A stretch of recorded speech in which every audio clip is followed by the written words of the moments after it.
పాలేరు నియోజకవర్గ ముంపు బాధితులకు ప్రభుత్వ సాయంతో పాటు తన వంతు సాయం కూడా అందించాలనే సదుద్దేశంతో తన తల్లిదండ్రుల పేరిట నెలకొల్పిన పొంగురెడ్డి స్వరాజ్యం రాఘవరెడ్డి ట్రస్ట్ తరపున సాయం చేయాలని తెలంగాణ రెవెన్యూ విపత్తు నిర్వహణ శాఖల మంత్రి పొంగురెడ్డి శ్రీనివాసరెడ్డి నిర్ణయించారు. ఇప్పటికే పాలేరు నియోజకవర్గంలో ముంపు బాధితులకు గత 4 రోజులుగా ఆహార పానీయాలను ఉదయం సాయంత్రం పంపిణీ చేస్తున్నారు.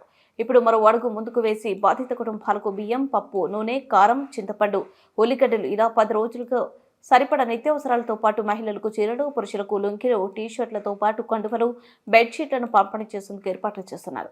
పాలేరు నియోజకవర్గ వ్యాప్తంగా ముంపుకు గురైన అన్ని కుటుంబాలకు ఈ సాయం అందేలా ప్రణాళిక రూపొందించారు.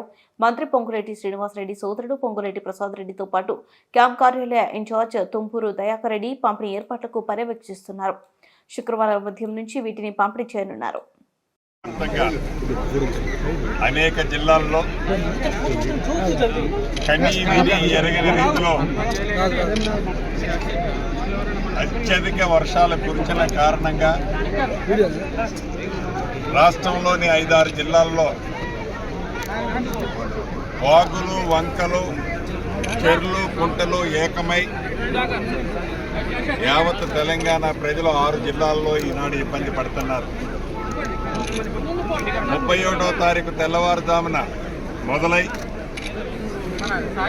నిన్న సాయంత్రం అంటే 3వ తారీఖు సాయంత్రం వరకు ఈ విపరీతమైన వరదతో తెలంగాణ రాష్ట్రంలోని ములుగు, భద్రాద్రి కొత్తగూడెం, మహబాదు, ఖమ్మం, కొంత భాగం నల్లగొండ, కొంత భాగం మహబూబ్నగర్ జిల్లాలలో తీవ్రమైన నష్టం.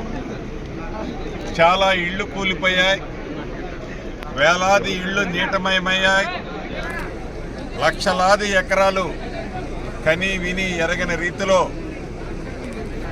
నీళ్లలో మునిగిపోవటమే కాకుండా వందలాది చెర్లు, కాలువలకి వందలాది గండ్లు పడ్డ సందర్భం మనం గమనిస్తూ వచ్చాం.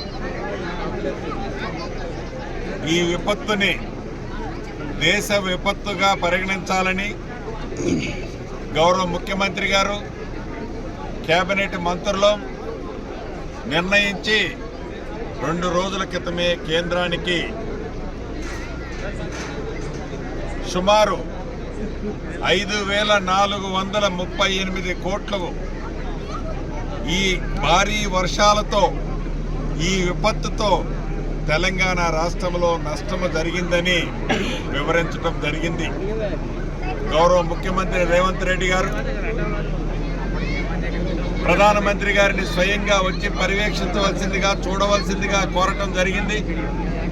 కానీ కేంద్ర ప్రభుత్వం నుంచి ఈ రోజు వరకు ఎటువంటి స్పందన లేదు. కేంద్ర ప్రభుత్వం నుంచి తక్షణ సహాయం కింద 2,000 కోట్ల రూపాయలు కావాలని కూడా అడగటం జరిగింది.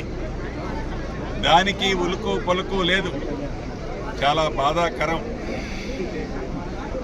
అంతేకాదు, ప్రధాన ప్రతిపక్షమైన గడిచిన 10 సంవత్సరాలు పరిపాలించిన ఆ పార్టీ బీఆర్ఎస్ పార్టీ నాయకులు కూడా శవ రాజకీయాలు, బురద రాజకీయాలు చేసుకుంటూ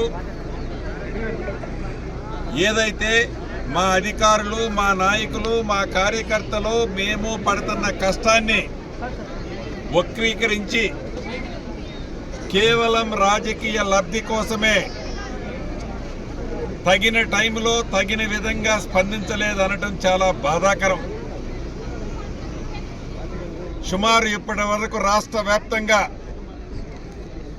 26 మంది ఈ వరద ప్రాంతాల వల్ల, వరద వల్ల చనిపోవటం జరిగింది.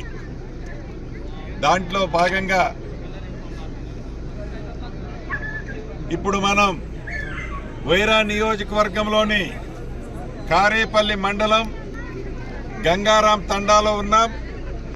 ఇక్కడ భావి భారతదేశానికి ఒక తేజస్సులాగా ఎలిగిన,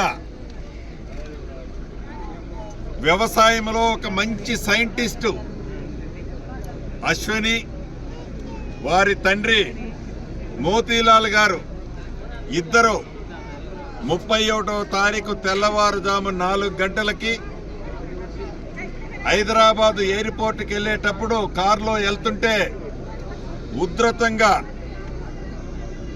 ఆకేరు వాగు రావటం వల్ల తను ఆ వాగులో తన తండ్రి తను కారుతో సహా కొట్టుకుపోయారు. చాలా బాధాకరం.